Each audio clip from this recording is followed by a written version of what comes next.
this is some of the services that we provide through our consulting department, and I would be, the main contact in this region up here, and you'd probably be getting a visit from me, but we do have consultants in all sorts of locations across the country as well.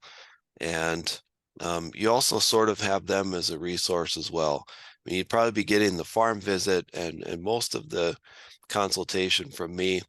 But I have all of my colleagues as a resource and the Institute as well, and all of the research and organic systems that it's done that you really have access to as well. So it's not just me and my personal experience, it's also the whole team at Rodale Institute, which is really a pretty big benefit as well. So like I said, we provide on-farm consultations. We do help with the organic systems plan and certification assistance. So we'll actually help farmers fill out their organic systems plan and help you choose a certifier to work with. That's often, one of the hardest things for growers to get started on is their OSP. It's the biggest document. It takes a lot of documentation, and it's nice to have some help with that, I think. So we do provide help with that. We also do some inspection preparation. So a farm that's going through transition, before they actually go through inspection with their certifier, we can kind of go out and do a mock inspection just to help them prepare for that experience. We guide people with record keepings. We do group trainings and workshops. We try to get, every once in a while, we try to get growers together. That's another part of the TOPP funding actually right now too, that we've been trying to do. So we've been working on putting together some field walks in different parts of the region as well. And so look for some of those coming out as well from us, that we should have some field walks coming this next year where we can get groups of growers together. And then there's online courses that the Institute has. There's an education department at the Institute that puts together a lot of content, and all the farmers that we work with generally have free access to all of those online courses that the Institute has. So that's another big benefit to working with us as well. And again, we're blessed to be able to provide all this stuff free of charge for family farmers right now, and it's a really good opportunity right now. So if you're thinking about transitioning to organic, really take advantage of that. There's a lot of good resources and help available. So again, the technical assistance stuff, the weed management, the crop rotation, equipment advice, advice on inputs and what's approved and not approved. We can help with all of that stuff. We look at soil samples. We haven't gone out and done a lot of soil sampling. It's not something that generally that we go out and do, but if farmers get soil sampling done, we can certainly do an analysis on the results of those. We do that frequently, and then we make fertility recommendations based off of those, like a regular agronomist would, sort of conventionally, but we're looking at it in terms of the system and using organic inputs, of course. Another great thing about the consulting services with the Institute is we have a marketer on staff, and she works, she's in Colorado, based in Colorado. Her name is Bridget Gilmore, and she is our marketing coordinator, and she helps us to connect farmers to different markets and buyers that they for different crops that they're considering growing in their organic systems that maybe they don't have a ready market for. We can try to help find buyers for those types of crops, which is a big benefit, because a lot of times you have to diversify your systems in your crop rotation in organic systems, and it's sometimes a challenge to market some of those other crops in the system. And so that's often a barrier that we see. So we added a full-time marketing person to help farmers with that as well. We can also, sorry, go ahead. Sorry, I didn't mean to interrupt, but I wanted to ask a question. A lot of the farmers that are attending these webinars and that we work with at FARRMS are not grain producers. They're the small scale vegetable producers who want to be certified organic. Mm-hmm. Are your services applicable to them too? Yeah, of course. Yep. We work with growers of all types and sizes. We have vegetable growers that we work with that are very small, less than an acre, even in urban settings, and sometimes and all the way up to thousands of acres grain farm. So we work with all growers, regardless of the operation size or type. Vegetables and grains are probably the most common, but there's some fruit growers that we work with as well, in different parts of the country, especially fruits and nuts. And we have people on staff that are knowledgeable about all that stuff. So I don't know everything about all those types of systems. I grew up with vegetable and grain systems. But like I said, I have colleagues who are very knowledgeable in those systems in different parts of the country, and they're available to help in those situations for different types of production systems that maybe normally wouldn't have a lot of experience with. So Thank you. the other thing I'll mention is connection to some financial resources. We don't provide any like financial planning ourselves through the Institute, but we partner with Kitchen Table Consultants, which is based out on the East Coast, but they do a lot of help with helping growers to kind of manage their finances on their farm. We also partner with Mad Ag, which is based in Colorado, and they are a sort of an organization that provides lending support to farmers that are transitioning to organic or regenerative agricultural production. And they specifically target lending to those types of farmers. So we also can connect you with a couple of good organizations as far as financial resources go. And I'll talk about FARRMS as our resources for those things as well later on. Yeah, for sure. So yeah, our consulting service is fairly easy to get into. It doesn't take, we don't require that you sign any kind of contract agreement with us or anything like that. All you have to do is get a hold of us, and you're on our list, and we'll help you as little or as much as you need. And like I said, we can schedule help you with any immediate issues as we can over phone or email or whatever. And then if we need to, we can schedule a time to come out to your farm and look at all of your production areas and get into all those details that I was talking about earlier. So, and as you transition to your farm, you can always, keep in touch with us. We want folks to do that through their entire transition, and to make sure that everyone's successful. So I'll skip to this slide here, and I'll talk a little bit about some of the USDA programs that we typically see. There's the organic certification cost share program. That's been around for quite some time.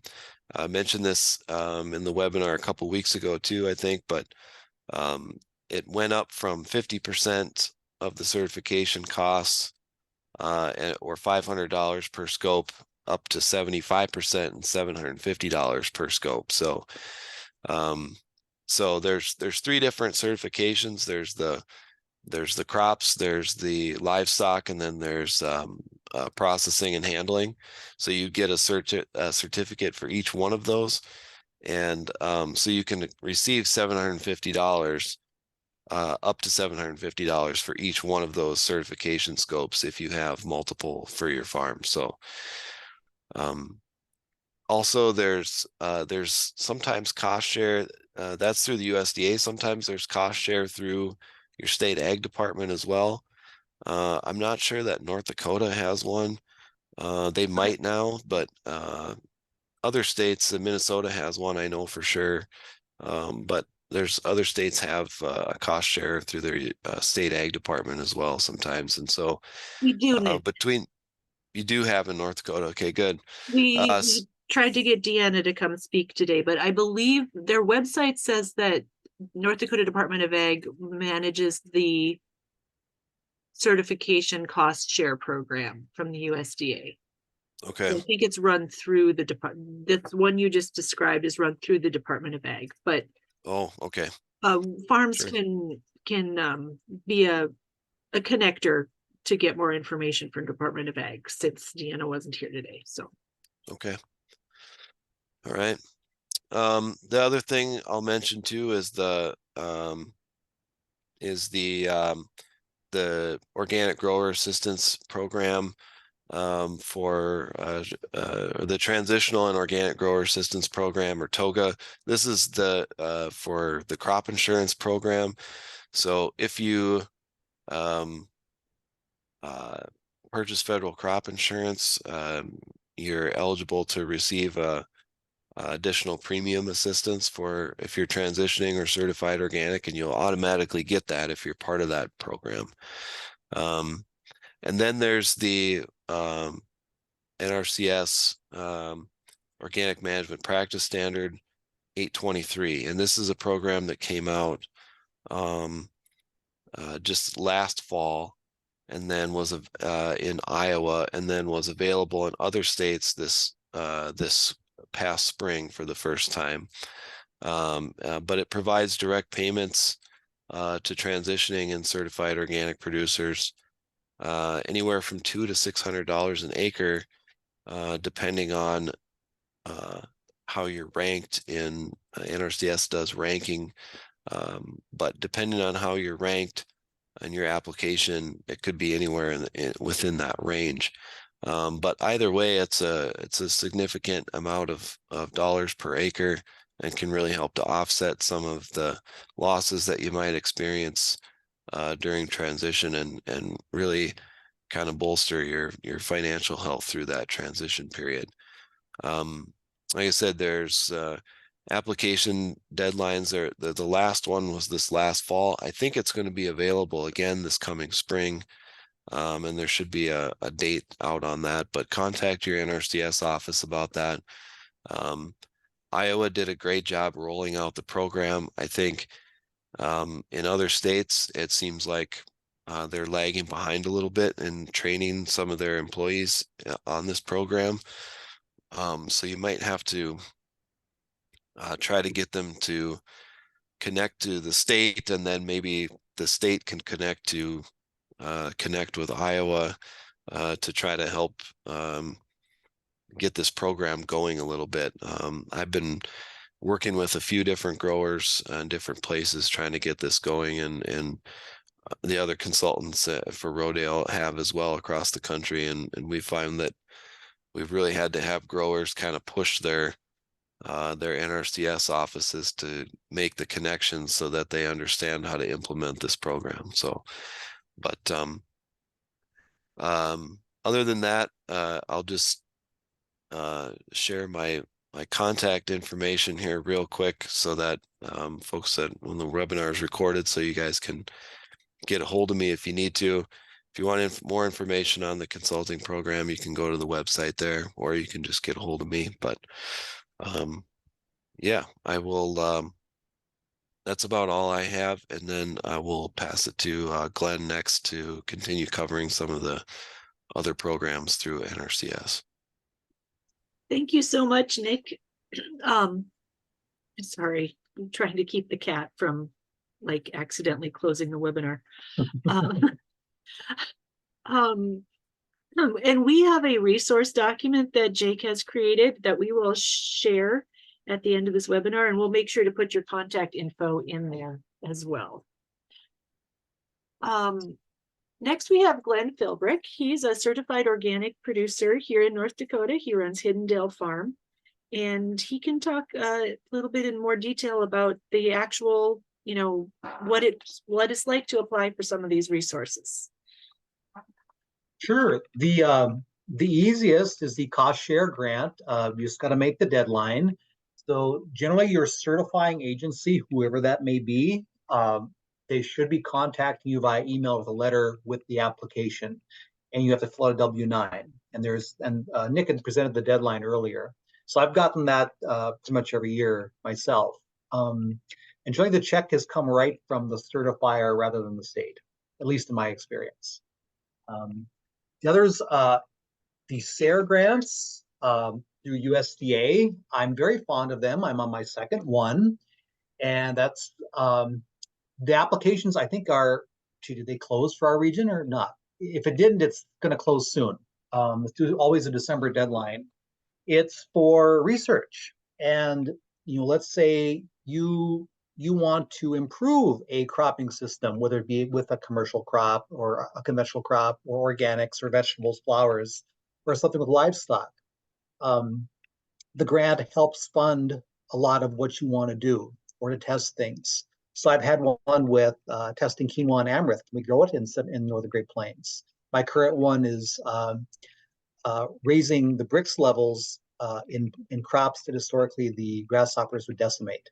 And so this takes a lot of the risk out of it. Is it a lot of work to get the grant? Yes. And so if you decide to go that route, I do suggest reaching out to someone who may have some grant writing or grant reviewing experience, or at least have your document viewed by a second set of eyes, because you might look at it too long and realize, oh my gosh, how did I miss this?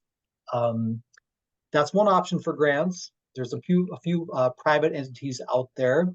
The other is Farm Breeding Club has had a few things through NPSAS. I participated in their variety trials over 3 years one time.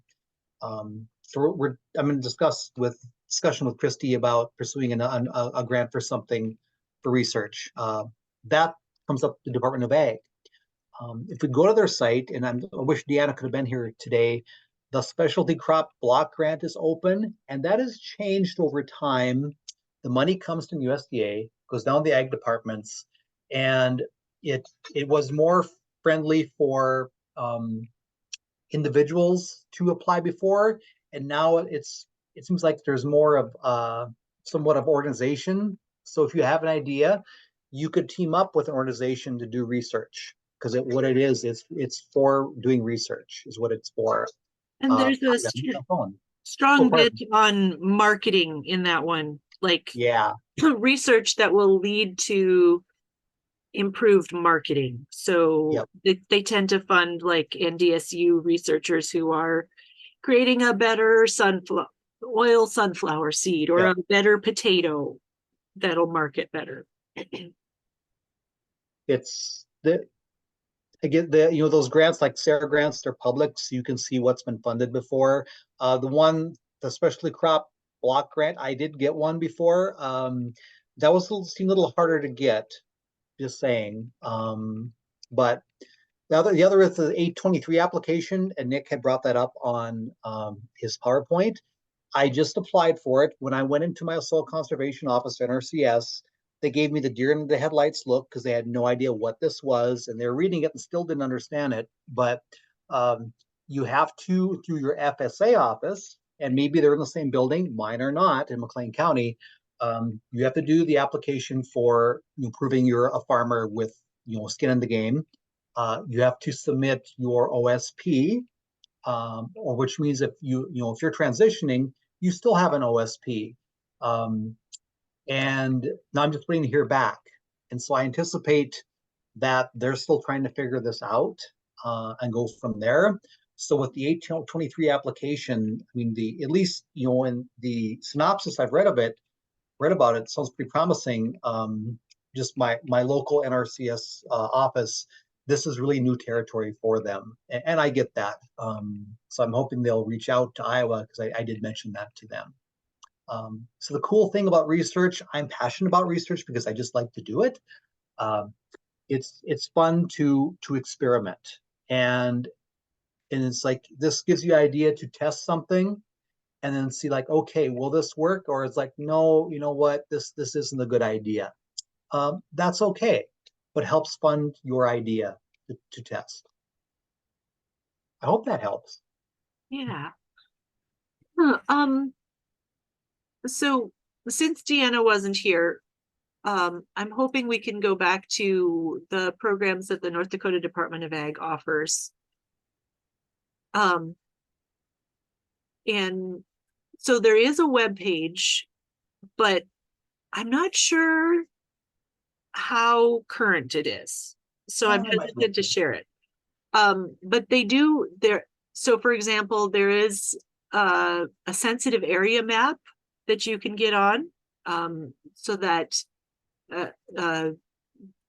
commercial spray applicators know to try to avoid your farm, so that your organic production doesn't get ruined by someone else's chemicals.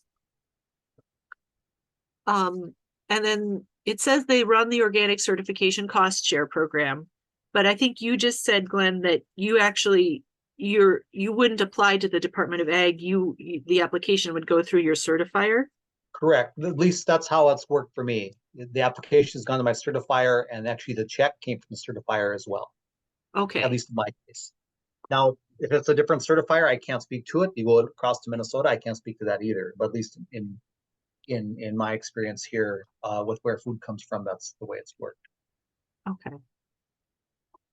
There's also a organic integrity database, but Nic showed us 2 weeks ago that Rodale actually has an organic farm finder, which is built from that organic integrity database and actually works even better.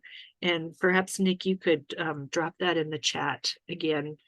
I've been using it since you shared it with us a couple weeks ago, and I actually just used it to somebody was inquiring about trying to find certified.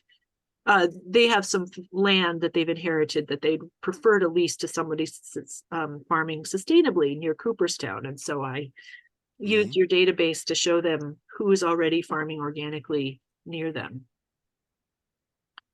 Yeah, I'll drop that in the chat. It's all it does is link the data from the integrity database to some mapping software, and it just drops pins on the map. It shows where all the certified operations are within a certain mile radius. So it's really neat to use, and it's really helpful when you're choosing a certifier as well, I think. So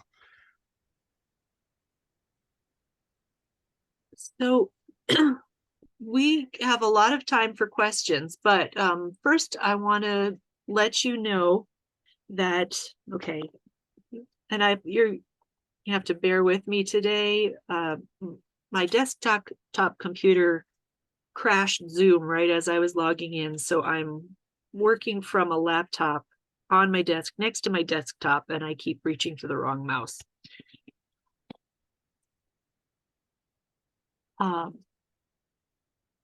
So as we've discussed in the previous sessions, a lot of the organic transition is about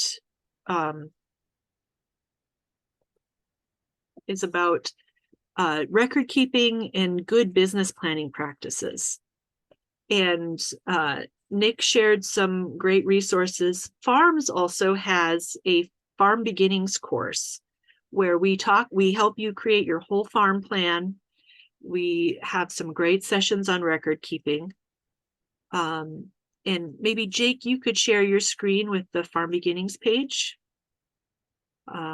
We are taking registrations for Farm Beginnings now, and it's going to start in January 4th. It'll run Thursday evenings online until the end of February. And what struck me when I started looking through the SARE Organic Transition Planner, which is a great resource, and it's included in that resource book. It's a booklet that's a workbook that helps you through your organic transition. But a lot of that planner focuses on creating a sound business plan and setting up good record keeping practices, which is exactly what Farm Beginnings is about. And we also connect you with mentors who are people who are farming actively here in North Dakota, boots on the ground, lived experience. And we have scheduled mentor sessions where we meet with the mentors and mentees. I think Glen has been a mentor for Farm Beginnings in the past. And Farm Beginnings is a certified borrower training program for anyone who's applying for FSA loans. So farms.org/succeed, and I'll put it in the chat. And I'd encourage you to consider it. And if this year is not the right year, we offer it every year. And we also have other webinars and workshops. For example, some sessions of Farm Beginnings this year, such as the Holistic Financial Management session, will be a separate session, and we may open that up to others who aren't registered in Farm Beginnings. So there'll be opportunities to get some 1 or 2 day trainings. Yep, there's our Farm Beginnings page.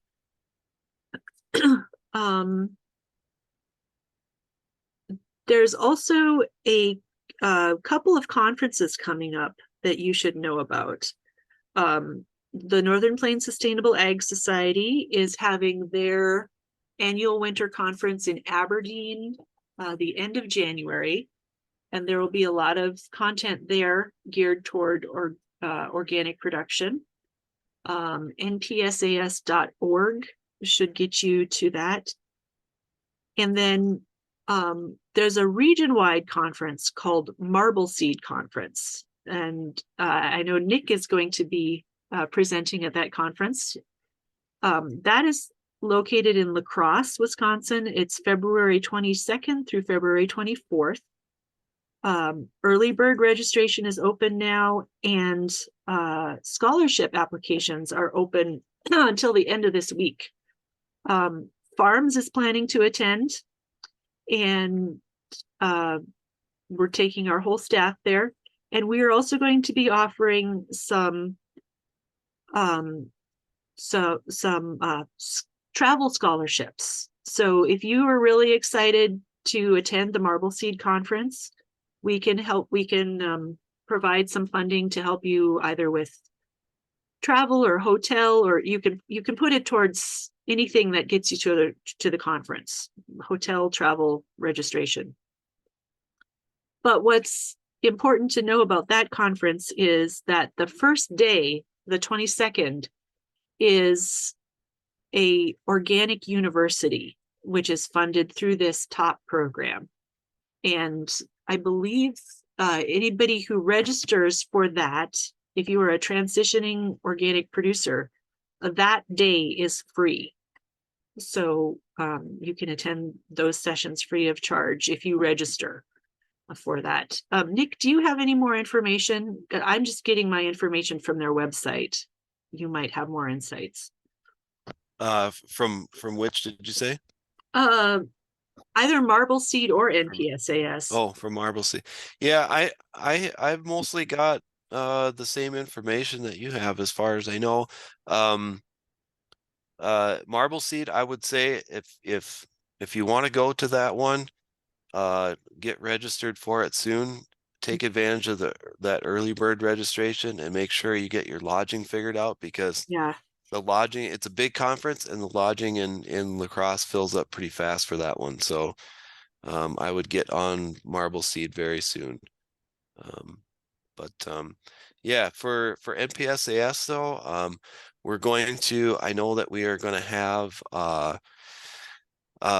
we have some good speakers there this year, and we're going to have Nic Podoll from out in Montana coming to speak as well. And he's a really neat farmer. If you haven't had a chance to meet him before, I would encourage you to come to NPSAS and hear him talk about his operation out there. He started farming organically when he was, I think, 14 years old, and rented some land from some neighbors of his, and he's grown his farm, I think, to about a couple thousand acres now. And so he's got a really neat story, and um, he's also the head of the the NOSB, the National Organic Standards board currently. So he has a lot of influence on the national level as far as policy goes as well. So yeah, Nic Podoll, really fun guy, and so we're lucky to have him at NPSAS. And we're gonna also have, I think, right before the NPSAS conference, we're gonna have the Organic Roadshow, which Nate is also a part of, is going to be doing a workshop kind of in conjunction with that. And I think that maybe the crab trees are going to be involved in that one too, possibly, but they are talking at the NPSAS conference as well, from out in Montana as well. But I think I may be helping Nate with the Organic Roadshow part of that too. So at NPSAS, so you could come listen to me at Marble Seed or at NPSAS probably if you wanted to hear more from me as well. So. And that is Thursday, January 25th through Saturday, January 27th in Aberdeen. Is it like the Ramcota or something? Yep, I believe so.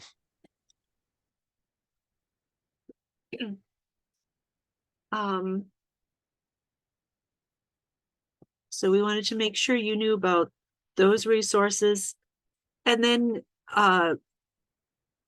FARRMS is working on our application for 2024 and 2025 funding to provide organic education.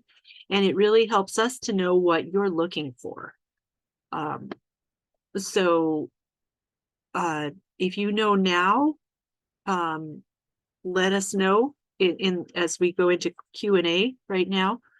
But we'll also be sharing a little link where you can send us your thoughts and ideas of what you're requesting.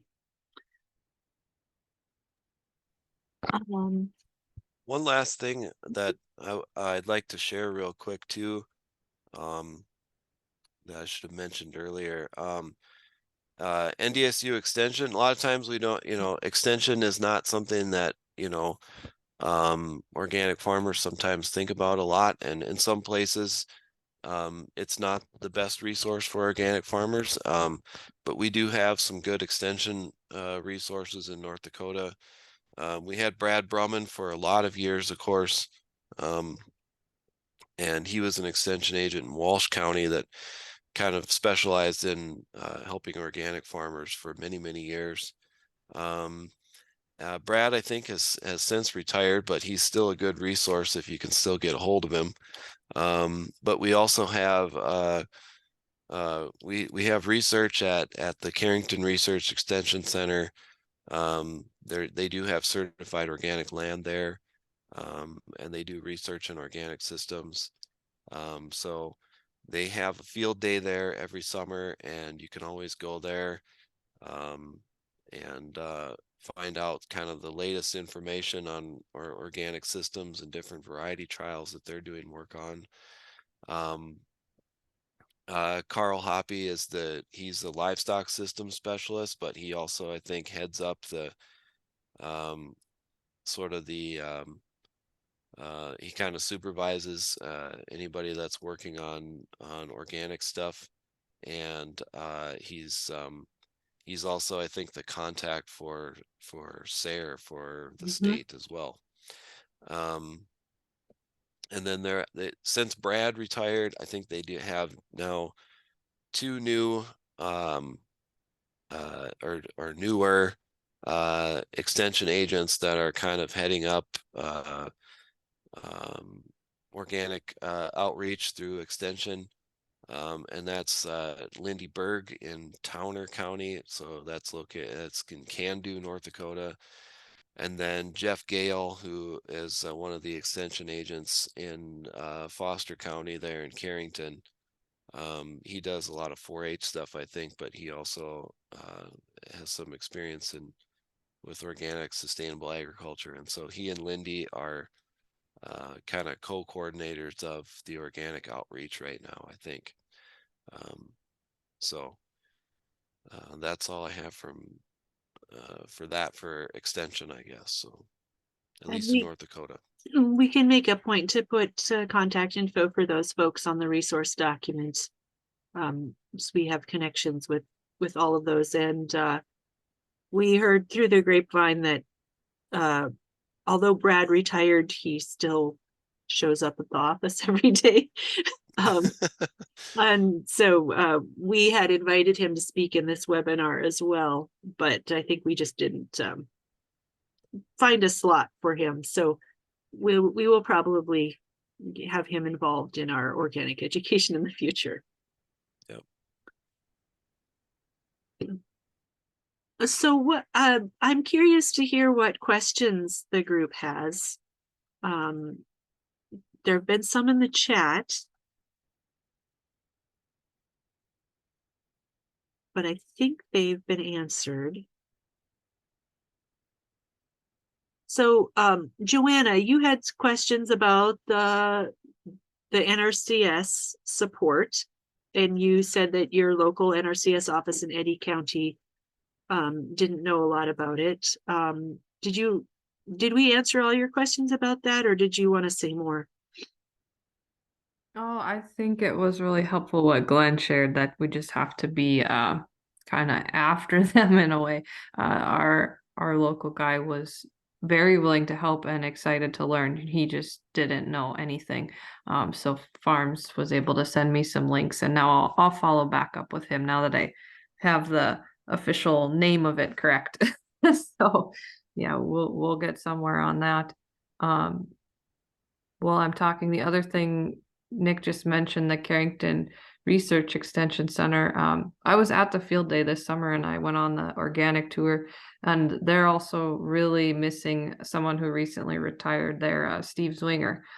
I just could tell it was lacking compared to years past as far as the information that they were able to give us in the trials. And I think Jeff Gale even mentioned that they're really looking for someone to kind of take on that research.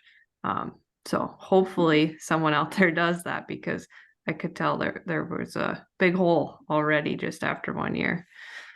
Yeah, Steve is great, and I've worked with Steve on a lot of stuff since I was a little kid. He was always out at our farm before the university had certified land.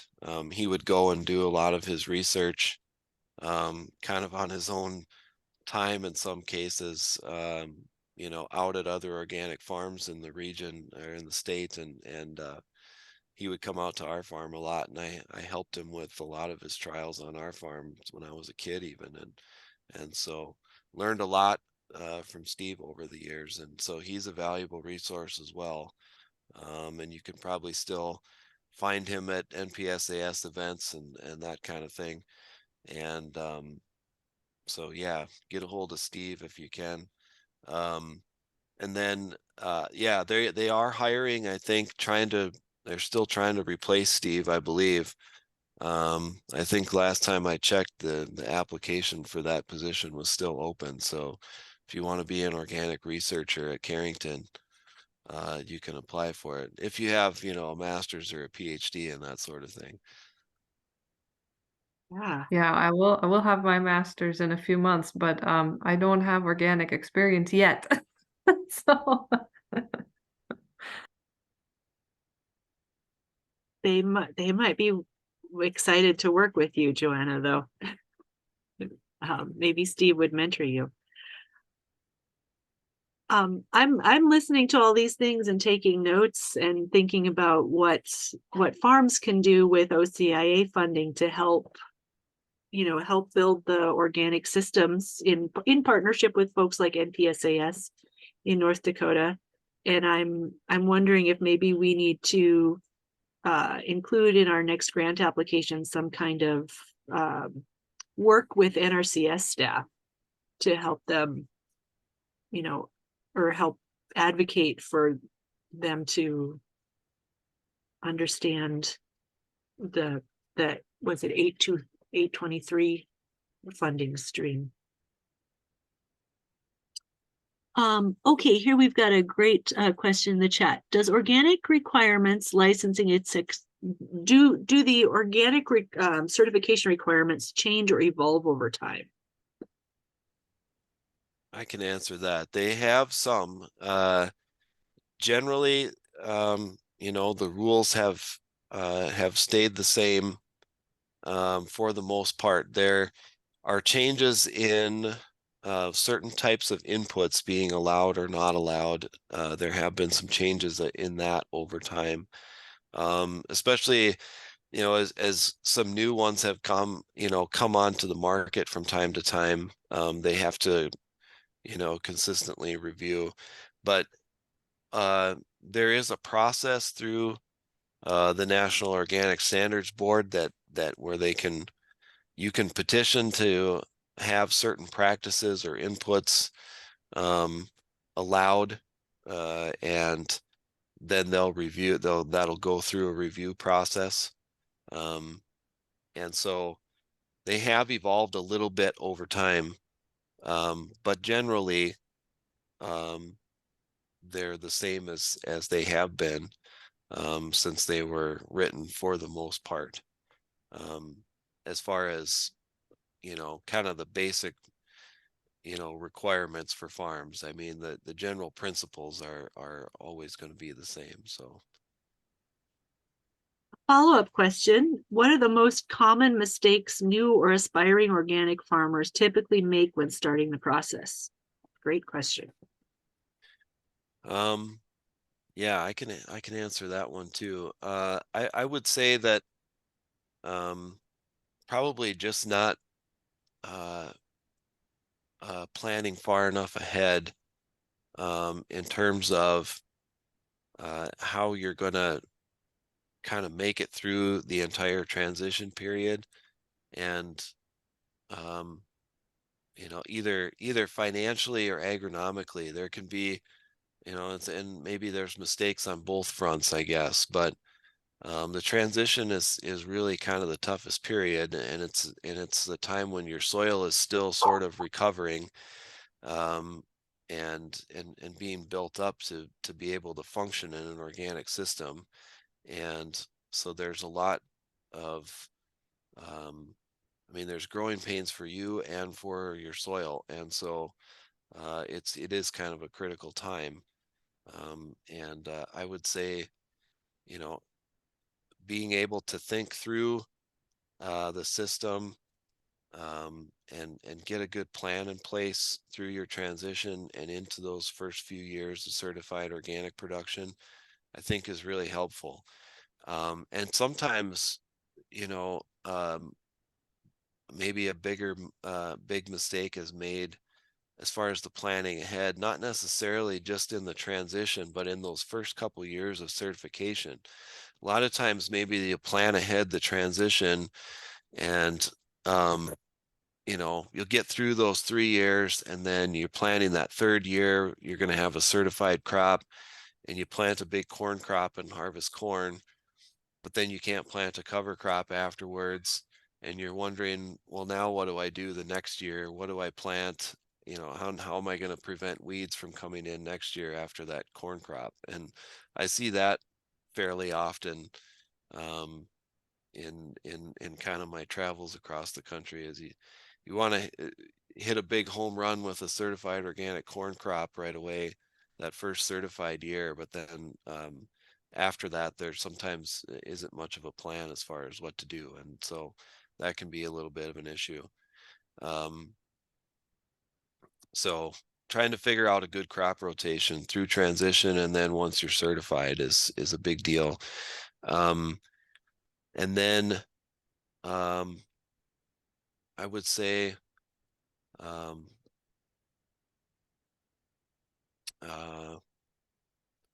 well, that probably about covers it, I think, for the most part, as far as the most common things that I see.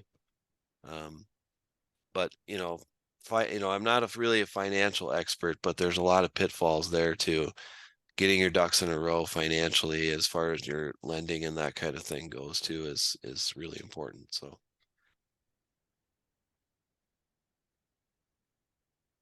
What other questions do we have?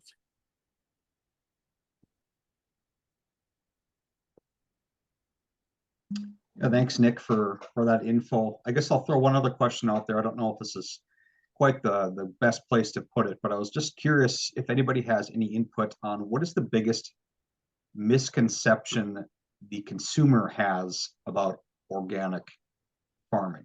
I'd just be kind of curious to know, like, people that have done it or worked through this process that kind of know the back end of it, what is the biggest misconception you see consumers having?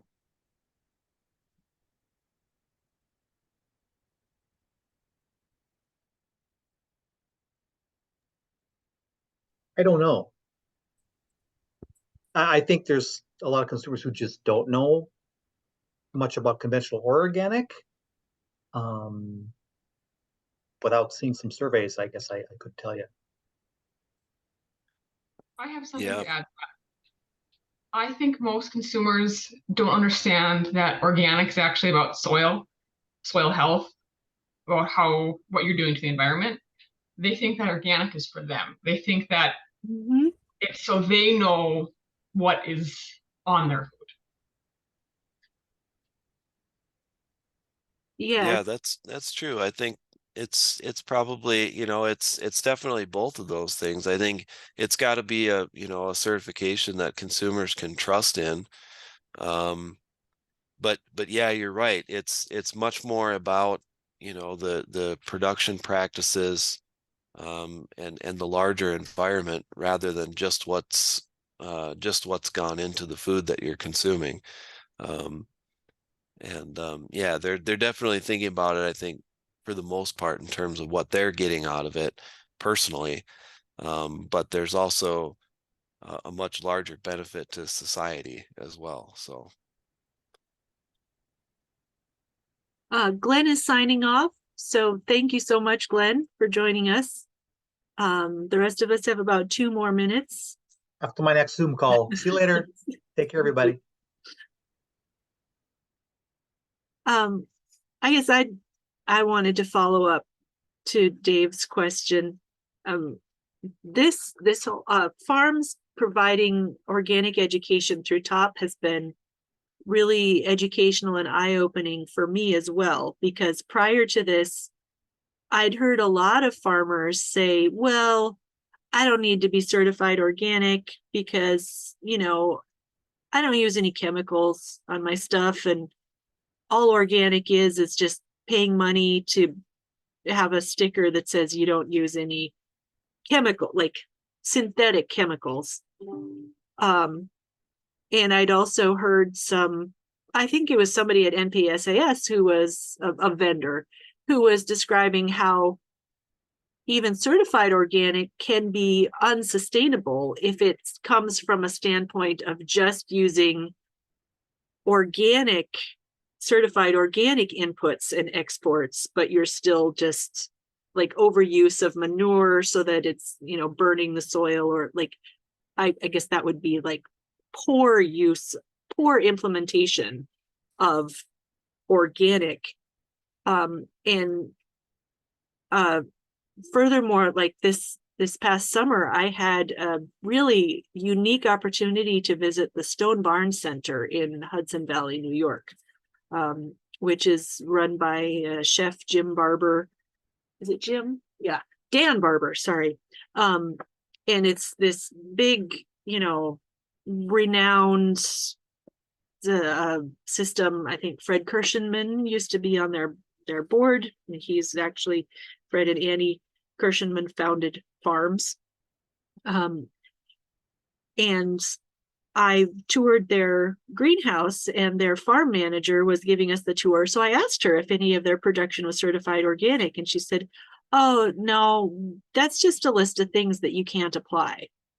And I was like, so what I've learned from this is that no, it's a systems approach, which is exactly what we do at FARRMS. It's about soil health. I don't know, Nic, what would you have said to that farm manager at the Stone Barn Center? That it's just a list of things that you can apply. Yeah. Yeah, it's it is much more than that. It had to be. It's not really, it wouldn't really be sustainable if it were just about that, I don't think. And the thing is that, yeah, there are some, practices within organic agriculture as well, just like in conventional agriculture, that can be damaging if you're not doing them. If you're using those practices like tillage or something like that, using them, not within the scope of good management.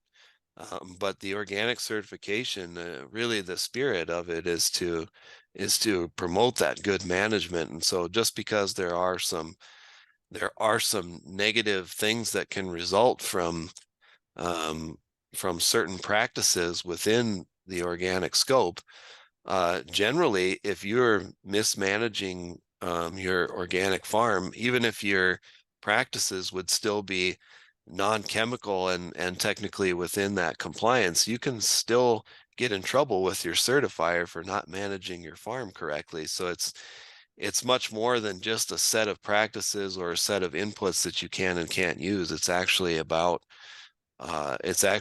managing the entire farm and the entire system correctly. So and it's a certification that's supposed to make sure that farmers are actually doing that and that consumers can trust that. So I kind of wanted that as our capstone to the series. So thank you, Nic. Thank you everybody for attending all 4 sessions. We will send an email with links to the resources. We will post the recording to this online. And as always, if you have further questions or would like further assistance, we're here to help. We can connect you with Nic. We can connect you with other service providers, and we have a suite of supportive services that we offer at FARRMS as well. So thank you again, and have a wonderful rest of your Tuesday. Thank you so much for everyone's time. It was really, really helpful. Thanks. Yeah, thanks. I'll echo that as well. It's awesome. Thank you. all right, thanks everyone. Thank you.